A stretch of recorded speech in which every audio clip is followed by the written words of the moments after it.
ശരത്തിന്റെ പേരിലുള്ള കേസ് പിൻവലിക്കാൻ വേണ്ടിയിട്ട് ചന്ദ്രമതി 2 ലക്ഷം രൂപ വക്കീലിന്റെ കയ്യിൽ നിന്ന് മേടിച്ചു എന്നുള്ള കാര്യം എല്ലാവരും അറിയാണ് ചെയ്യുന്നത്. ആ പണമാണ് ശ്രുതി ഭാമയുടെ വീട്ടിൽ നിന്ന് എടുത്തിട്ടുണ്ടായിരുന്നതല്ലോ. ആ പഴി രേവതിയുടെ പേര് ചാരാൻ വേണ്ടിയിട്ട് ശ്രമിക്കുന്നുണ്ട്. എന്നാൽ കാര്യങ്ങളൊക്കെ തിരിച്ചറിഞ്ഞ് രവിയാണെന്നുണ്ടെങ്കിൽ സച്ചിക്കും രേവതിക്കും വക്കീലിന് കൊടുക്കാൻ വേണ്ടിയിട്ട് 5 ലക്ഷം രൂപ കടം മേടിക്കേണ്ടി വരികയാണ്. ആ പൈസ ചന്ദ്രമതി കൊടുക്കണോ എന്നുള്ള കാര്യം പറയുന്നത്. അതിന്റെ എപ്പിസോഡിന്റെ വിശേഷങ്ങൾ നമ്മൾ ഓൾറെഡി അപ്ലോഡ് ചെയ്തിട്ടുണ്ട്. ലിങ്ക് ഞാൻ ഐക്കാട്ടിലും അതുപോലെ പിൻ കമന്റ് ആയിട്ടും കൊടുത്തേക്കാവേ. ബാക്കി വിശേഷങ്ങളിലേക്ക് കിടക്കുന്നതിന് മുമ്പായിട്ട് വീഡിയോ ഒന്ന് ലൈക്ക് ചെയ്ത് ഹൈപ്പ് ചെയ്ത് കാണാൻ വേണ്ടി ശ്രമിക്കണം കേട്ടോ. രാത്രിയിൽ സുധിയുടെയും അതുപോലെ ശ്രുതിയുടെയും മുറിയിലേക്ക് ചന്ദ്രമതി വരുവാണ് കേട്ടോ. നിങ്ങൾ എന്തെങ്കിലും ജോലി ചെയ്യണോ എന്നുള്ള കാര്യം ചോദിക്കുമ്പോൾ അല്ല അമ്മേ, ഞങ്ങള് അക്കൗണ്ട്സ് നോക്കിക്കൊണ്ടിരിക്കാന്ന് പറയുകയാണ്. മുറിയിൽ ഇങ്ങനെ ഇരിക്കുന്നുണ്ടെന്നുണ്ടെങ്കിലും ചന്ദ്രമതി പ്രത്യേകിച്ചൊന്നും പറയുന്നില്ല.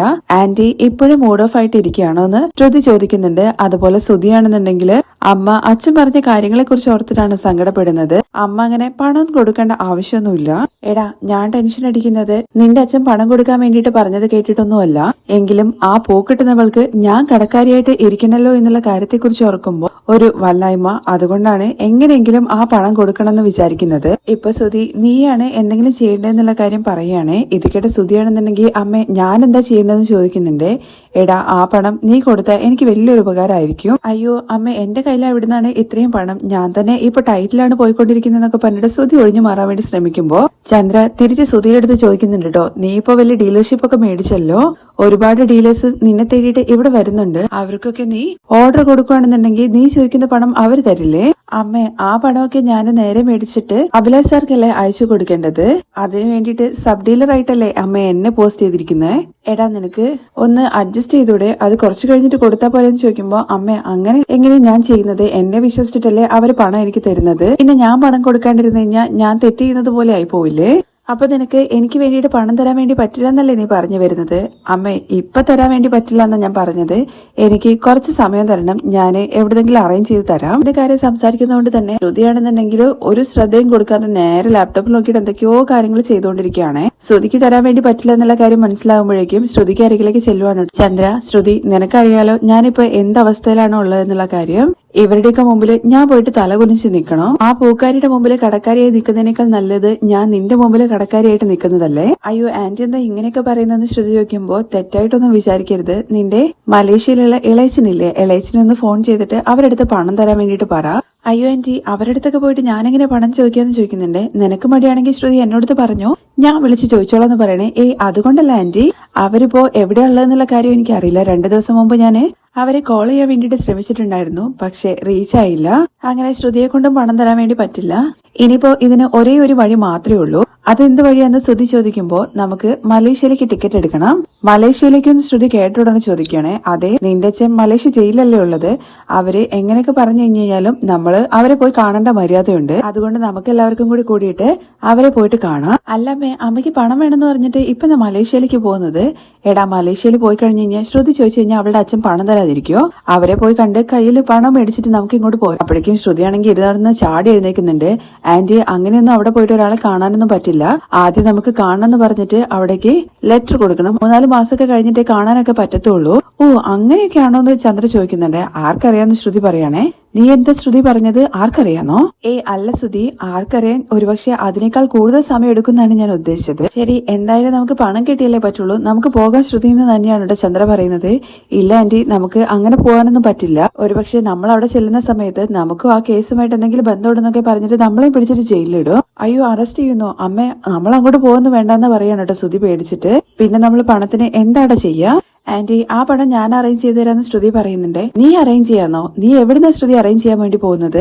ആന്റി, ഇപ്പൊ ഞാൻ എന്തായാലും 3 ലക്ഷം രൂപ തരാം. പിന്നെ ആ പോയ 2 ലക്ഷം അത് ആരാ എടുത്തെന്നുള്ള കാര്യം അറിയണം. എന്തായാലും ഞാൻ അത് ആരാ എടുത്തെന്ന് അറിയാൻ വേണ്ടിയിട്ട് പോലീസിൽ കംപ്ലൈന്റ് ചെയ്യാൻ വേണ്ടി പോവാണെന്ന് ചന്ദ്ര പറയുന്നത് കേൾക്കുമ്പോ, അയ്യോ ആന്റി, എന്തിനാ പോലീസിൽ കംപ്ലൈന്റ് ചെയ്യുന്നത്? കംപ്ലൈന്റ് ചെയ്യണം. അത് ആരാ എടുത്തതെന്നുള്ള കാര്യം കണ്ടുപിടിച്ചേ പറ്റത്തുള്ളൂ. നീ എന്തായാലും 3 ലക്ഷം രൂപ അറേഞ്ച് ചെയ്തിട്ട് പറ എന്ന് പറഞ്ഞിട്ട് ചന്ദ്ര അവിടെ നിന്ന് പോവുകയാണേ.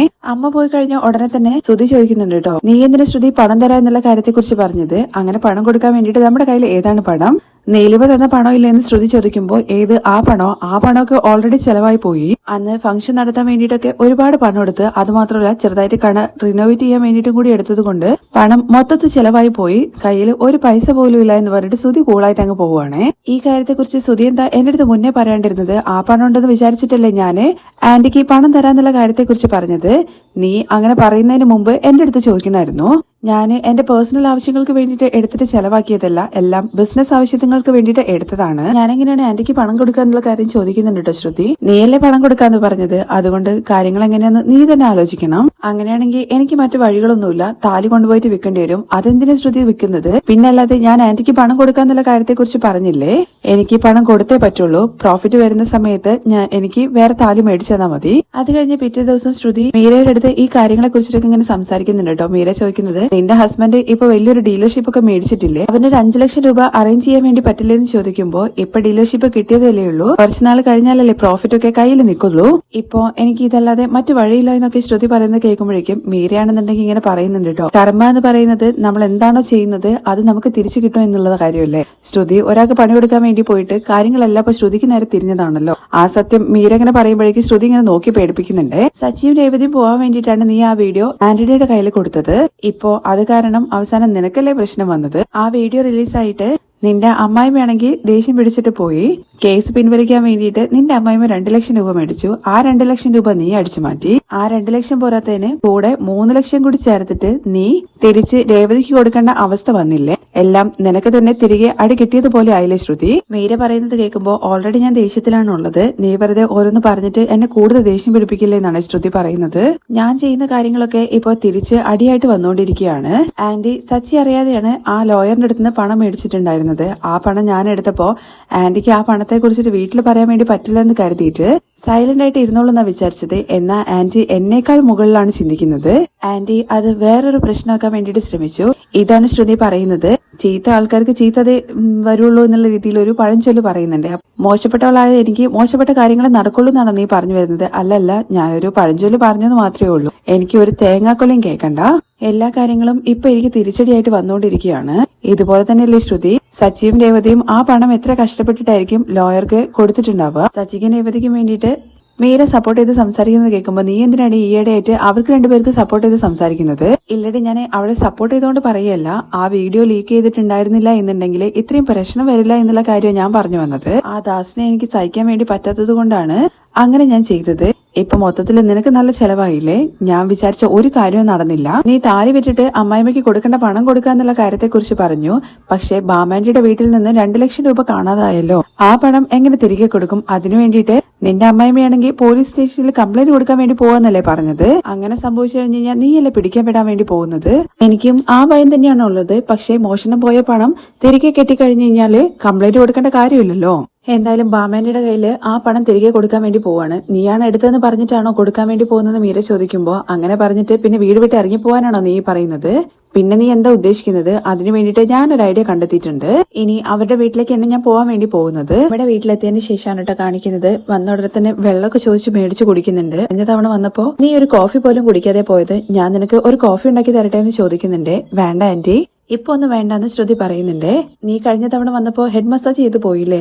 അതിനുശേഷം എനിക്ക് ശരിക്കും ഉറങ്ങാൻ വേണ്ടി പറ്റുന്നുണ്ട്. എന്താ നീ വീണ്ടും ഹെഡ് മസാജ് ചെയ്യാൻ വേണ്ടിട്ട് വന്നതാണെന്ന് ഭാമ ചോദിക്കുമ്പോ, അല്ല ആന്റി, ഞാൻ തന്നെ ഇപ്പൊ ഭയങ്കര സ്ട്രെസ്ഡ് ആണ്.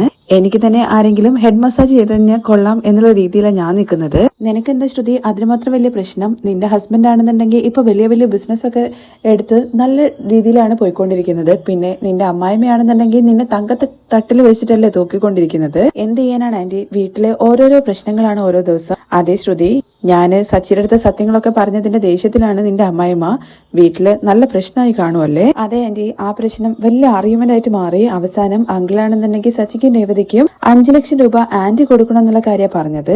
അത്രയും പണം കൊടുക്കാൻ വേണ്ടി പറഞ്ഞോ? അത്രയും പണത്തിന് വേണ്ടിയിട്ട് ചന്ദ്ര എന്ത് ചെയ്യുന്നുള്ള കാര്യമാണ് ഭാമ ചോദിക്കുന്നത്. അതെ ആന്റി, ഞാന് എന്നെ കൊണ്ട് പറ്റുന്ന സഹായം ചെയ്യാന്ന് കരുതിയിട്ടാണ് ഇപ്പൊ ഇങ്ങോട്ടേക്ക് വന്നത്. അതിനു വേണ്ടിയിട്ട് ശ്രുതി നീ എന്ത് ചെയ്യാനാണ്? ചന്ദ്രയുടെ മേലും തെറ്റുണ്ടല്ലോ എന്ന് ചോദിക്കുമ്പോ, അതൊക്കെ ശരി തന്നെയാണ് ആന്റി, പക്ഷെ അതൊക്കെ കഴിഞ്ഞ കാര്യങ്ങളല്ലേ.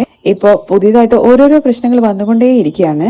അതിന്റെ പേരിൽ അങ്കിളും ആന്റിയും തമ്മിൽ ഒരുപാട് പ്രശ്നങ്ങൾ ആവുന്നുണ്ട്. ഇനി ഒരുപക്ഷെ അവര് പിരിയോ എന്നുള്ള ഭയവും എനിക്കുണ്ട്. അതുകൊണ്ട് എന്നെ കൊണ്ട് പറ്റുന്ന കാര്യങ്ങള് ചെയ്യാന്ന് കരുതിയിട്ടാണ് ഞാൻ ഇങ്ങോട്ടേക്ക് വന്നത്. ശരി ശ്രുതി, അതിനു വേണ്ടി വേണ്ടിട്ട് നമ്മൾ രണ്ടുപേരും എന്താ ചെയ്യാ?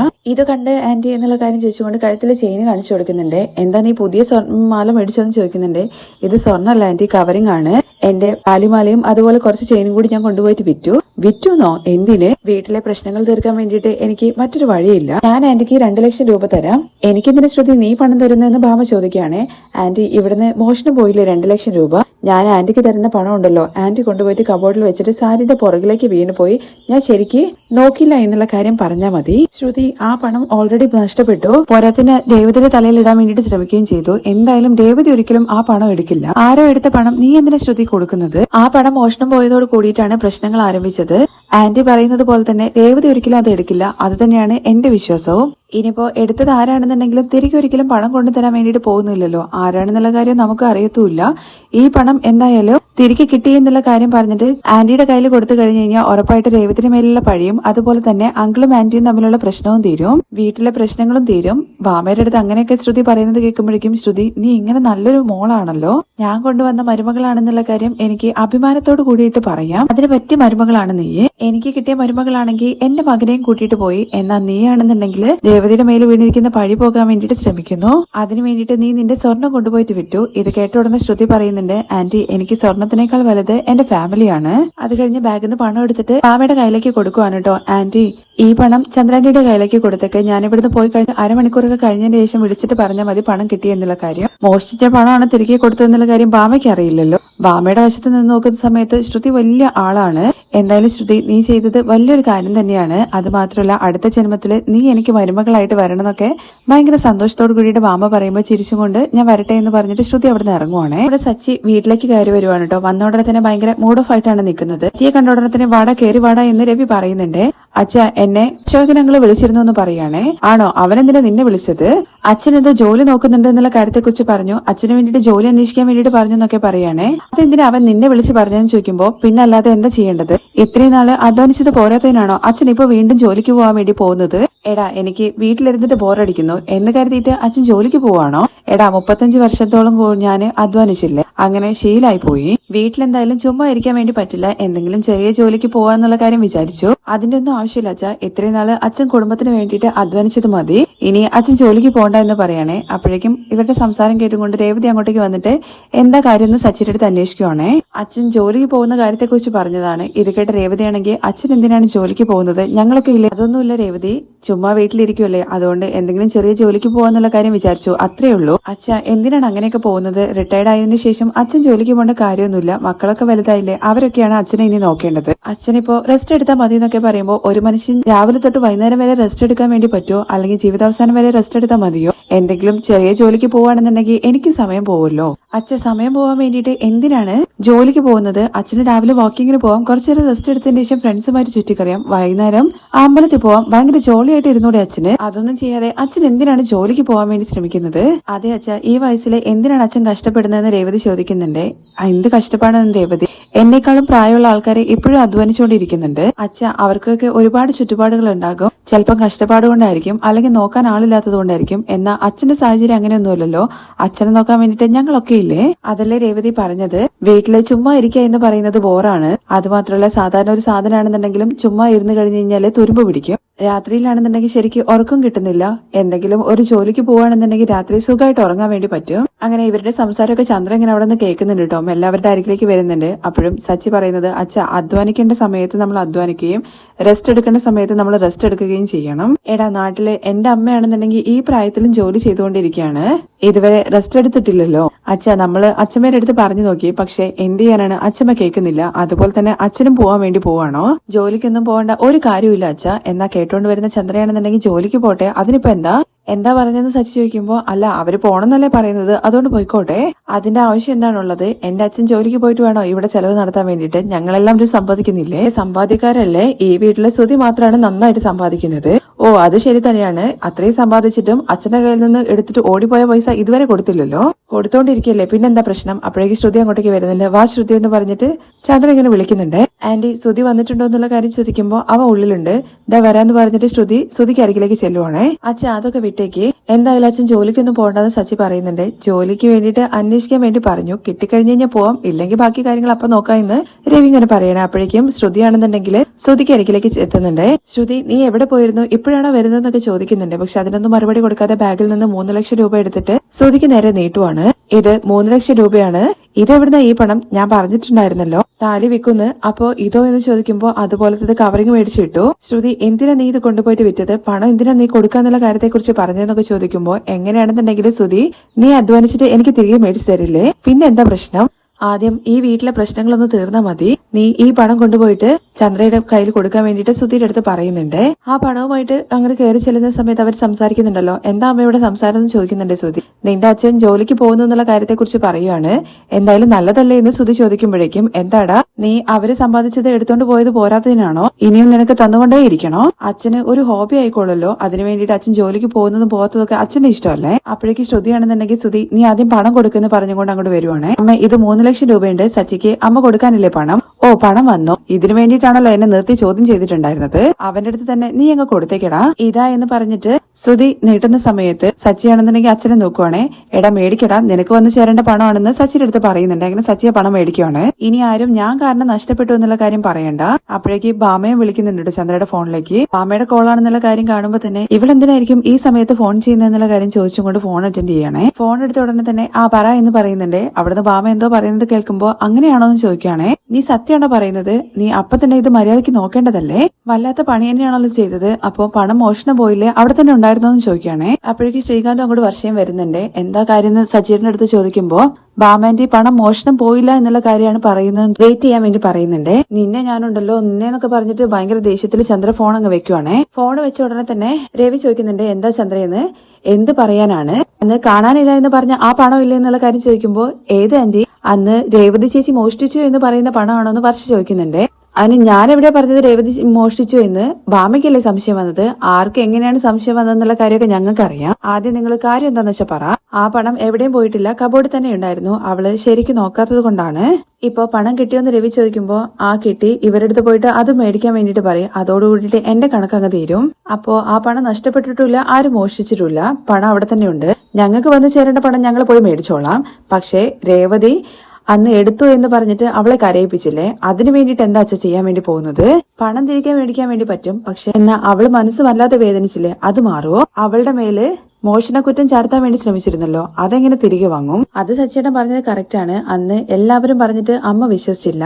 ചേച്ചിയും ചേച്ചിന്റെ കുടുംബത്തെയും അത്രയും മോശപ്പെട്ട രീതിയിൽ സംസാരിച്ചു. ഇപ്പൊ പണം അവിടെ തന്നെ ഉണ്ടെന്നുള്ള കാര്യം മനസ്സിലായി. അമ്മ പറഞ്ഞ കാര്യങ്ങളെല്ലാം തെറ്റല്ലേ? അപ്പോ അത് കേട്ട ഉടനെ സുധിയും അതുപോലെ തന്നെ ചന്ദ്രയും എടാ എന്ന് പറഞ്ഞ് വിളിക്കുന്നുണ്ട്. പണം എന്തായാലും അവിടെ ഉണ്ടെന്നുള്ള കാര്യം പറഞ്ഞില്ലേ, പിന്നെന്താന്ന് ചോദിക്കുകയാണ് സുധി. എടാ നിർത്തടാ ചന്ദ്ര, സച്ചി ചോദിക്കുന്ന ചോദ്യം ശരി തന്നെയല്ലേ? ഇപ്പോ രേവതിക്ക് മുന്നിൽ നീയാണ് കുറ്റവാളിയായിട്ട് നിൽക്കുന്നത്. കുറ്റവാളിയോ? ഞാനെന്താ കൊലപാതകം ചെയ്തോ എന്ന് ചോദിക്കുമ്പോ അച്ഛ, ഒരാളുടെ മനസ്സ് വേദനിപ്പിക്കുന്നതും ഒരു തരത്തിലുള്ള കൊലപാതകം തന്നെയാണ്. ചന്ദ്രേ, നീ ഇപ്പൊ എന്ത് മറുപടിയാണ് അവൾക്ക് കൊടുക്കാൻ വേണ്ടി പോകുന്നത്? ഞാൻ എന്ത് പറയണമെന്നാണ് നിങ്ങൾ ഈ പറയുന്നത്? 2 ലക്ഷം രൂപ അവൾ എടുത്തു എന്നുള്ള കാര്യം പറഞ്ഞപ്പോ അവളുടെ മനസ്സ് എന്തോരം വേദനിച്ചിട്ടുണ്ടാകും. അതിന് നീ മറുപടി പറഞ്ഞേ പറ്റുള്ളൂ. ഇതിലിപ്പോ മറുപടി പറയാൻ എന്താണുള്ളത്? പണം തിരികെ കൊടുക്കാൻ വേണ്ടി പറഞ്ഞു, അത് തിരികെ കൊടുത്തു. ഞാനെന്തോ മനഃപൂർവ്വം പഴിച്ചാരാൻ വേണ്ടി ശ്രമിച്ചതുപോലെയാണല്ലോ. നിങ്ങൾ ഒരു വശം മാത്രം സംസാരിക്കാൻ നിൽക്കണ്ട. ആര്, ഞാനോ? അതൊക്കെ നിന്റെ പണിയാണ് ചന്ദ്രൻ. ഒരു വശം നോക്കുന്നത്, അതുപോലെ പക്ഷാഭേദം കാണിക്കുന്നത്, അതൊക്കെ നിന്റെ പണിയാണ്. എനിക്കതൊന്നും അറിയില്ല. ന്യായമുള്ള പക്ഷം സംസാരിക്കാൻ മാത്രമേ എനിക്ക് അറിയത്തുള്ളൂ. ചന്ദ്രേ, നിന്റെ അടുത്ത് ഞാനിപ്പോ ഒരു ചോദ്യം ചോദിക്കാം, അതിന് നീ മറുപടി പറയണം. ഇപ്പൊ എന്താ നിങ്ങൾ ചോദിക്കുന്നതിന് ഞാൻ മറുപടി പറയണമെന്നല്ലേ? പറയാം, നിങ്ങൾ ചോദിക്ക്. ശ്രുതി, നിന്റെ ആന്റിക്ക് മനസ്സിലാവാൻ വേണ്ടിയിട്ടാണ് ചോദിക്കുന്നത്. നീ തെറ്റായിട്ടൊന്നും വിചാരിക്കരുത്. രേവതി കഴിവില്ലാത്ത വീട്ടിലെ കുട്ടിയായതുകൊണ്ടാണല്ലോ അവള് പണം എടുത്തു എന്നുള്ള സംശയം നിനക്ക് വന്നത്. അന്നേ ദിവസം തന്നെ നിനക്ക് ഭക്ഷണം മേടിച്ചു തരാൻ വേണ്ടിയിട്ടും എന്തൊക്കെയോ ഭക്ഷണവുമായിട്ട് ശ്രുതി വന്നു എന്നുള്ള കാര്യത്തെക്കുറിച്ച് നീ എന്റെ അടുത്ത് പറഞ്ഞിട്ടുണ്ടായിരുന്നല്ലോ. ആ സമയത്ത് നീ ആ പണം ശ്രുതി എടുത്തു എന്നുള്ള കാര്യത്തെക്കുറിച്ച് എന്തുകൊണ്ടാണ് സംശയിക്കാണ്ടിരുന്നത്? ഇത് കേട്ട ശ്രുതിയാണെന്നുണ്ടെങ്കിൽ അച്ഛ, എന്തിനാ ശ്രുതിയുടെ മേൽ കുറ്റം ചാർത്താൻ വേണ്ടി ശ്രമിക്കുന്നത്? അതൊക്കെ നിന്റെ അമ്മയുടെ പണിയാണ്, എനിക്കങ്ങനെ ചെയ്യാൻ അറിയത്തില്ല. ചന്ദ്രേ, നീ ശ്രുതിയുടെയോ അതുപോലെ വർഷയുടെ മേലെ പഴി ചാരിയിട്ട് ഇങ്ങനെ സംസാരിക്കുവോ? അങ്ങനെ സംസാരിക്കാൻ വേണ്ടിട്ട് നിനക്ക് ധൈര്യം വരുമോ? ഇത് കേട്ടിട്ട് ഒന്നും മിണ്ടാതെ നിൽക്കുവാണല്ലോ. എന്താ ചന്ദ്രൻ, നിനക്ക് മറുപടി ഒന്നും പറയാനില്ലേ? അല്ലെങ്കിൽ നിനക്കൊന്നും പറയാൻ വേണ്ടി പറ്റില്ല. രേവതിയുടെ മേല് പഴി ചാരാൻ വേണ്ടി ശ്രമിച്ചു. അവളിപ്പം പണം എടുത്തിട്ടില്ല എന്നുള്ള കാര്യം നിനക്ക് മനസ്സിലായി. എന്നിട്ടും രേവതി എന്തിനാണ് അമ്മ ഇങ്ങനെ ചെയ്തതെന്നുള്ള കാര്യം നിന്റെ അടുത്ത് ചോദിച്ചോ?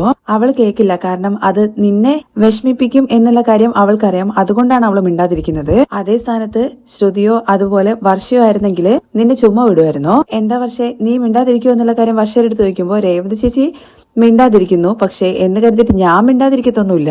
എന്റെ മേലെ തെറ്റില്ലാതെ ചുമ്മാ ആരെങ്കിലും എന്റെ മേലെ പഴിച്ചാരാൻ വേണ്ടി ശ്രമിച്ചിട്ടുണ്ടെങ്കിൽ ഞാൻ വെറുതെ ഇരിക്കില്ല, അത് ആരാണെന്നുണ്ടെങ്കിൽ.